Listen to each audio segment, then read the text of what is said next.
Welcome to the Arthritis New Zealand webinar series on pain.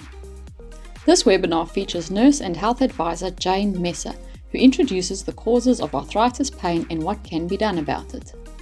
Jane will be followed by a presentation on the Pain Toolkit, which is a pain program developed by UK-based pain guru Pete Moore. Let's begin. For the over 700,000 of us in New Zealand living with arthritis, 100 different forms of arthritis, pain's a really big deal. I'm Jane. I'm a nurse and educator for Arthritis New Zealand. So firstly today, I'd really like to acknowledge and thank Pfizer New Zealand for their sponsorship support of this program and for a series of pain management programs that we'll be bringing you over the next few months. Our focus today is arthritis pain and what can be done about it. We know from research and your lived experiences that arthritis pain can impact all aspects of our well-being. For example, the physical changes that happen to our joints as a result of arthritis, and also the whole body inflammation, which is often part of inflammatory forms of arthritis, cause pain. Other aspects of our well-being, including our social, emotional, and mental health, can also affect and be affected by arthritis pain. For example, stress. The world's a stressful place, and living with a long-term health condition like arthritis can be really stressful. When we're stressed, one of the things that happens is that our bodies produce a lot of inflammation, and that can add to our pain experience.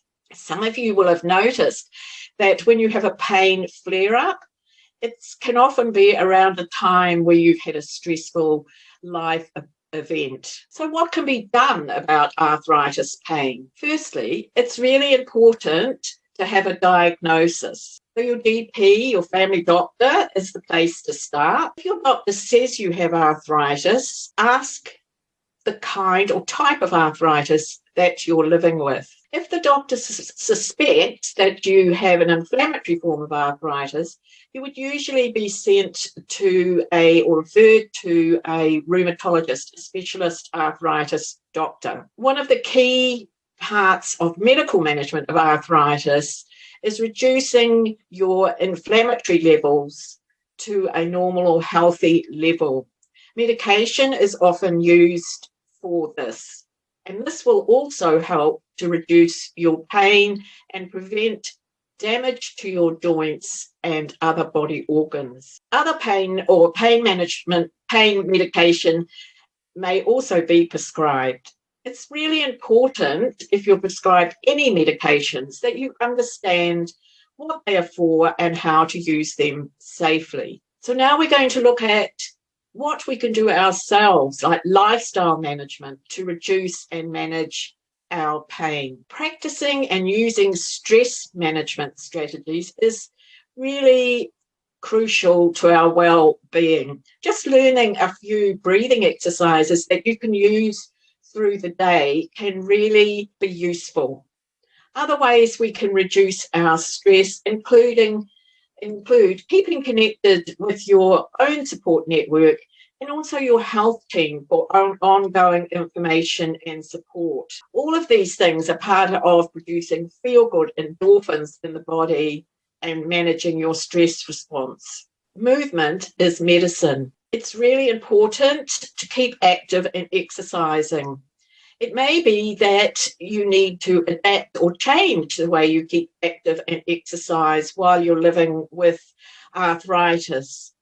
But it is important to keep the muscles strong that support your joints and also to reduce inflammation in the body. And in turn, it's also part of managing your arthritis. Pacing and planning your day, it's not easy. Everybody's got different roles and responsibilities, but trying to get that balance of activity and rest is another key stress management, pain management strategy, and a way also, of course, to avoid the boom and bust cycle. Some of you will be familiar with the boom and bust cycle, and this is where you might feel that you're having a really good day and go for it, whatever that means for you, and end up with really high levels of pain. And for some people, literally flat on their back for a few days. So working on that balance of activity and rest is another key way to manage pain. Also, managing stress and in turn managing your pain. One of the other things, of course, is to aim every day to have some time and be able to be engaged and distracted by enjoyable, fun activities, whatever that means for you. Healthy eating, of course, for your general health, including your mood and your energy levels. Also really important for weight management. It's really important, even if we're carrying a few extra kilos, that can add to our arthritis pain.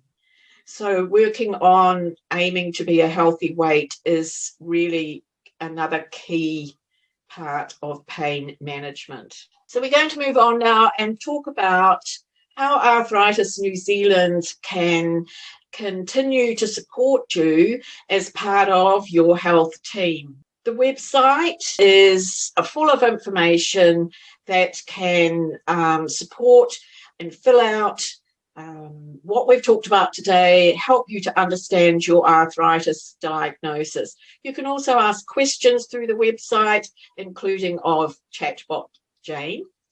We also have a peer support program where you can be connected to a trained peer support person who will be living with a similar or the same kind of arthritis as you. And we have online social media, Facebook support groups, and these programs are really useful to keep connected with others and to be able to share information and tips. We also, of course, have our 0800 phone line, and this is 0800 663 463, where you can speak to a trained, experienced arthritis educator about any aspect of living with arthritis, including your pain management. Well, hi everyone, it's Pete here from the Pain Toolkit, and first off, thank you Arthritis New Zealand for inviting me to do a short presentation about a little bit about me and pain self-management. So let's get cracking. Always ask this question when I do my workshops is supported self-management been your first choice, a last resort? And for a lot of people with persistent pain, including arthritis, it's usually offered to them as a last resort. Usually healthcare professionals, they're taught in something called a medical model. So, and through their curriculums, it's not offered, usually taught to them. Saying that, I think is it the University of Otago down there on the South Island? I think they're, a good colleague of mine, a friend, Bonnie Thompson, I know she includes that in her teachings there. But for a lot of medical schools around the world, it's not really taught a lot. So let's crack on. So what we're going to be covering today is how I changed from being that long-term patient to becoming a person again. But we're looking at the Pain Toolkit, which I've developed 20 odd years ago. What is support is pain self-management, and we're having a little bit of a glimpse into the future. So a little bit about me. These are on the right hand side there, you'll see these are the memberships I belong to, and all the educational stuff I've done around self-management over the years. Like a lot of people with pain, persistent pain, I was back in the early 90s I really struggled with back pain, but I was lucky enough I got myself on the Input Pain Management Program in London, and that really turned my life around. In actual fact, that what I learned on the program was skills and tools, but most importantly, actually gave me the confidence to manage my pain myself, really. And I'm pleased to say, since going on that program, I've become a person again. And a lot of people with pain, including long-term conditions, when I was, back in the day, I was really struggled. Pretty life was up and down, really. A lot of speed, I call them life speed bumps. I was bouncing around the health system. I call it the roundabouts of the health system, roundabout. And but what the program gave me, it gave me that, as it says there, like a little bit of a sense of order. It gave me structure. It gave me the skills and tools to get me life back on track. I like to call it get myself back in the driving seat.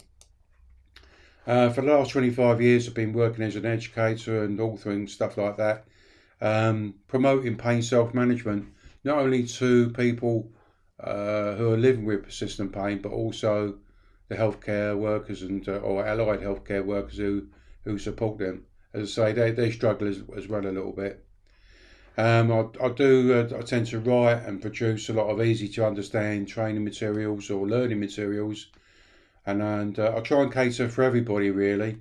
So those who like learning from by watching or reading or listening or through practice, or perhaps a combination of or both, really, or a combination of all the four. And also I work as a consultant at Teesside University on something called VR Rehab. That's virtual reality. And I'll show you at the end of the presentation, I'll show you a little bit of a glimpse into the future, really, of what we're actually doing there. I live in Essex, county of Essex, a little village called Mistley, and it's about 75 miles northeast of London. That's me with one of my bikes, and this is they're very famous for Misty Towers. Apparently, the witch-finder general used to live in this area, and if you unfortunate to be a woman who's accused of being a witch, I think they say if you floated, you was a witch. If they drowned, you wasn't. And this is the river there called River Stour, and that separates Essex to Suffolk. Suffolk is just the other side of the river. When I was on the programme back in '96, we was asked to set ourselves long-term goals, and my long-term goal was to get back on the bikes, and I've always wanted a Harley, And about 6 years ago, after I got diagnosed with prostate cancer, it's sort of when you get diagnosed with something like that, it sort of G's you up a bit. And so I thought about time we could better get a bike and whatnot. So there's that's my first Harley, the one on the bottom left hand corner, and the two Harleys I've got now on the right hand side. Since '97, after going on that programme, as I say, it got me back in the driving seat, and I'm pleased to say that I haven't taken any pain medications since '97. So self-management does work. Listen, I've got no academic when I was at school, I've got no O levels, A levels. I don't know what you used over there in New Zealand, but I'm not an academic sort of fella. I'm just like everybody else, really. It's the normal Joe, really, from in the street. And but I always say to people, if I can do it, then you can do it, But self-management is really about doing stuff. We've got to take action, etc. Get ourselves back in that driving seat, as I say. This is the Pain Toolkit. It's been going now for, I think, I started working on it about 2001, something like that. And I've adapted it over the years for even New Zealand, etc. I think the Department of Health, they used to print off 100,000 copies, I think. It was a massive demand for it. But over the years, I've been, other organisations been kind enough to translate it into different languages. These are the ones here: German, Austrian. Funny enough, I had a call one day from someone in Austrian saying that they didn't like the German version, and I thought, well, hang on a minute, you don't they speak German in Austria? But the bit they didn't like was that it didn't involve anything about pain and work, which to me really gave me a bit of a wake up call, really. So I had to include something about pain and work, but that was a good call from the Austrians. So there's Dutch versions, Arabic, French, Spanish, Indonesian, Polish, Swedish, Danish, Norwegian, Portuguese, and fairly new one is Ukrainian. Also on YouTube, you can see an animated version now. I've also been adapted for people who are offenders, those in prisons. Massive problem pain in the prison community. Neuropathic pain, back pain, mental health, long-term conditions, and also a handbook for healthcare professionals.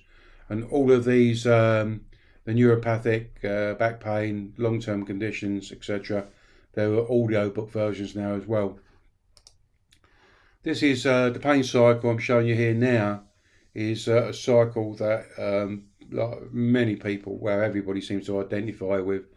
So at the top here we've got persistent pain. It's something I developed from the get-go really back in 2001, because it's, you know, I think a lot of people with pain, we're visual learners.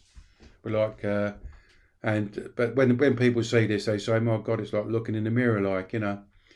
But we start at the top here, persistent pain, and then we go on to become less active. We lose our fitness, we get joint muscles and stiffness and whatnot. We start creating no-go list and start thinking, well, I used to do it, but I can't do that no more. Then we get sleep problems. That's still quite a big one. Still a problem for me, actually. I wake up quite frequently in the night. I use belly breathing, by the way, to get me back to sleep, etc. So sleep problems, tiredness, fatigue, I'd say it's quite a big problem. Stress, fear, anxiety, anger, frustration, medication side effects, weight gain or loss, negative thinking, fear of the future, depression, mood swings, etc. Time off work, money woes, and relationship worries. Yes, they don't always go round clockwise. They can actually, they can cross over. So becoming less active can mean that you can put on weight, etc. But the thing is, it's about how do we deal with all this stuff, okay? And I also, I've not really met anybody yet who's not who's tried to sort it out on their own.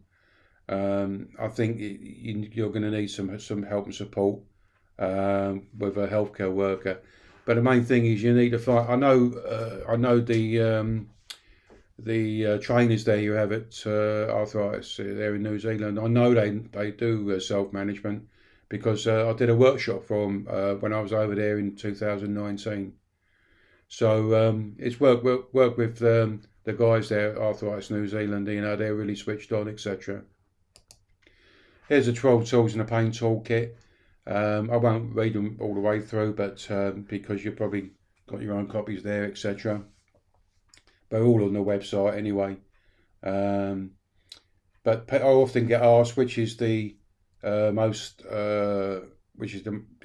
important one. Well, really, they're all important, but for me, I think the most important one is accept tool one is accept that you've got persistent pain, and then move on. I think once you get your head around that, I think then the others will sort of come naturally, really.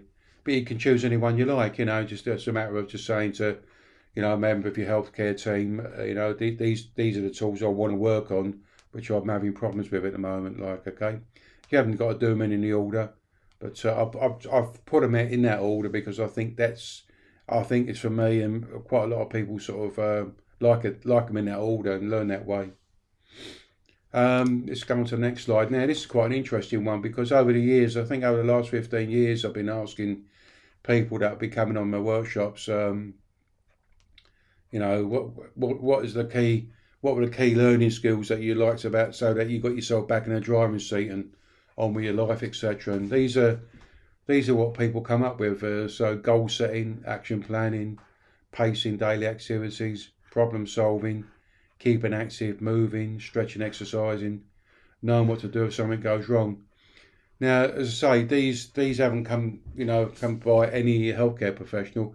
These are all these skills or skills to learn have come from people just like us, people who live with long-term pain. I think with goal setting, if I'll just recap over them a little bit. Goal setting, you know, I always remember I worked on a program in the NHS, and it had a line, and it said, if you don't know where you're going, it's unlikely you're going to get there. So that's why I think goal setting is important for a lot of people. So set a goal, but then action plan how you're going to achieve that goal. pacing of daily activities. I remember recording a video there for you guys about pacing. Very, very important. Pacing our daily activities. Pacing. I think when you learn pacing, you'll find out that you can actually do more throughout the day without increasing your pain. Problem solving. We're not very good problem solvers, so when I do my workshops, we learn the problem solving techniques. So that you don't, any speed bumps that come along, you can deal with them. Keeping active, moving and stretching. Now, a lot of people think about, when you talk about exercise, you've got to get down to the gym, etc. Personally, I do stretching hours, exercising at home, but I also go down to the gym as well. But it seems that with arthritic pain and most pains, that if you keep moving, keep active, etc., and stretching exercise on a regular basis, your pain levels do drop. They do it. That's why I have to take any pain meds, because I'm exercising all the time. Because we're overachievers, we're going to get setbacks. So it's important knowing what to do if something goes wrong. Okay, so talk to one of your Arthritis New Zealand team there, one of the trainers, to ask them about organising a setback plan. This is quite a nice little slide that people seem to like. It's all about resilience. Listen, we can't give up. We've got to keep moving on. Life is, we need to move on in life. And at the moment, for a lot of people with pain's in the driving seat, we've got to get it out of the driving seat, put it in the passenger seat or somewhere else, and then move on, okay? So we need this resilience, okay? Need some ideas there about how to be more resilient, I'm going to give you a little bit of a glimpse into the future. This is, each month I do like an online cafe where healthcare professionals and meet up. We just sort of chin-chat really about pain self-management.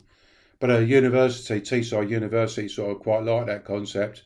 And what we've actually done is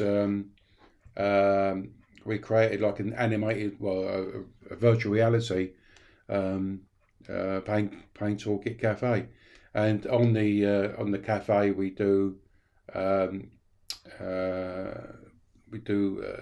learn about self-management, etc. Let me just play. I'll walk you through it actually. Hopefully this little video will play. Yeah, so I took a video of it a few months ago. So I'm sort of zooming in here. On the right hand side there is what we call it's a game, the pacing game. On the left hand side there is the PowerPoint we use. So it's all sort of set out like a little bit of a cafe where you can meet up, etc. The animated guys, they recently been putting these on there, some extra boards, etc. So when people return, they can have a little chin chat with each other about it. So these are just general ones really, but in the future they're going to be adding more boards along the way. And there are some ideas there about about keeping moving, etc. Yeah, so the Pain Toolkit cafe really is it's a meeting area really. So it's like I call it like a bit of a hub where people who do the take part in the workshop on the cafe, they can meet up whenever they want to and have a little chin chat, etc. It's like when you say to your buddies like, hey, I'll meet you down a coffee shop, we'll have a chat, etc. So it's what I'm trying to do with the cafe really is to make it really make self-management or pain self-management interesting, more and fun to use, etc. I'll tell you one of the two things that people have fed back who have come on the workshop so far is they like being an avatar. So they're sort of everybody looks at they've got their different shapes and colours and whatnot, but they like being an avatar, but they love the game because it creates discussion, etc. But it's fun as well because you've got to get round the ball. A little bit like the game's a little bit like snakes and ladders.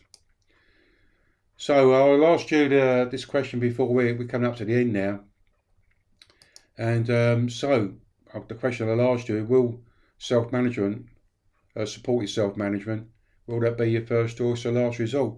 And I mean, as I become an older person now, over the last sort of 20 odd years, so it was 25 years ago in July this year, 2021, I went on the program. And, you know, for me, it's pain self-management's got to be your first choice. You know, there ain't, you know, it's for me, it was last chance saloon. I couldn't see any future for myself. I had to take action. And self-management is about taking action. It's finding out. I'm still, you know what, I'm still even learning now. I like listening to people, talking to people, because they give me some simple tips there about learning, etc. So thanks for watching. Thanks for listening.